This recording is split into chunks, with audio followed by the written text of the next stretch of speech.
Mesa. Yan o, hanguin na po natin. Ito naman natin. Yan. Yan po. Yung powder, carbonara. Yan po yung fresh milk natin pong gamit. Maging sticky na po yung kanyang sabaw. Yan po. Ooh. So guys, ito na po yung ating ulam for today.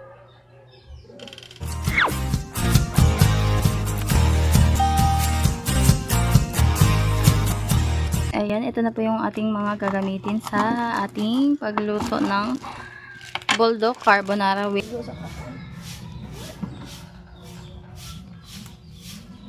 ayan, iluto na natin itong ating longganisa.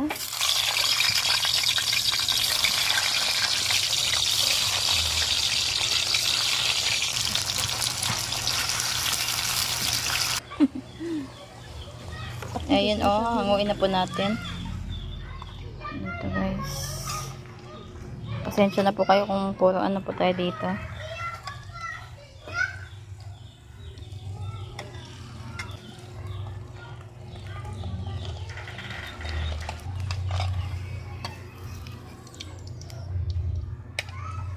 Ito po yung ating longganisa.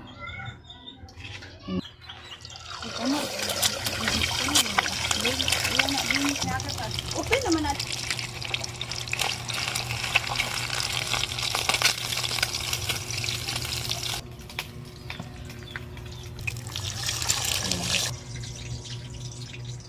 Ayan po, painit tayo ng tubig para sa ating carbonara. Ayan po, kumukulo na yung ating tubig, kaya ilagay na po natin yung ating pasta or yung ating noodles. Ayan, dalawa po ito guys. Lutuin lang natin ito ng bahagya. Saka po natin ito, lagyan po ng gatas. Ayan. Medyo lumambot-lambot na siya guys, pero yan, kulang pa. Paanuhin pa natin ito ng konti. Konting-konti na lang. Ayan. Ayan po guys, okay na to. Ngayon naman, tanggalan lang natin siya ng tubig, saka natin lagyan ng fresh milk. Okay. Ayan po, ilalagay natin yung kanyang mga sauces. Kung ayaw nyo po nung masyadong maanghang guys, huwag nyo pong ubusin tong red sauce niya. Pero, kami ayan, okay lang po yan. Ubusin natin. Ayan po. Yung sauce. Ayan, itong ating powder, carbonara. Lagyan na rin natin.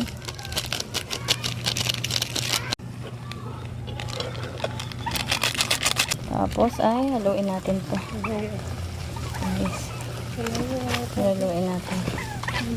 Guys, tapos lagyan na po natin siya ng fresh milk.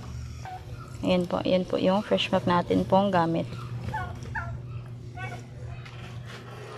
Sige, lagay lang natin. Sige pa. Ayan, ito na yan.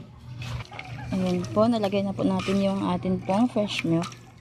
Haluin na po natin siya at lutuin po natin siya hanggang po sa maging sticky na po yung kanyang sabaw. Ayan guys.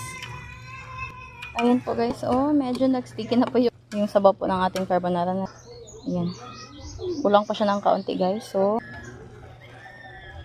ayan guys. Napakasarap po nito. Ayan po.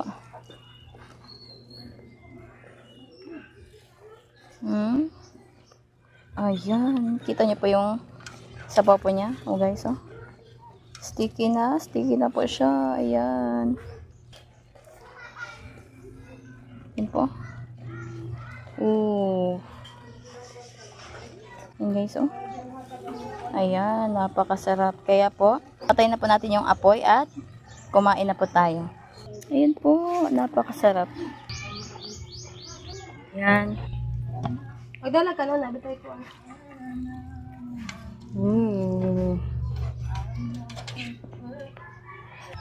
Ayan guys, ito na po yung ating carbonara samyang with fresh milk. Ayan po guys, napakasarap po nito. Ayan po guys, ito na po yung ating ulam for today. Ayan po. Ayan po.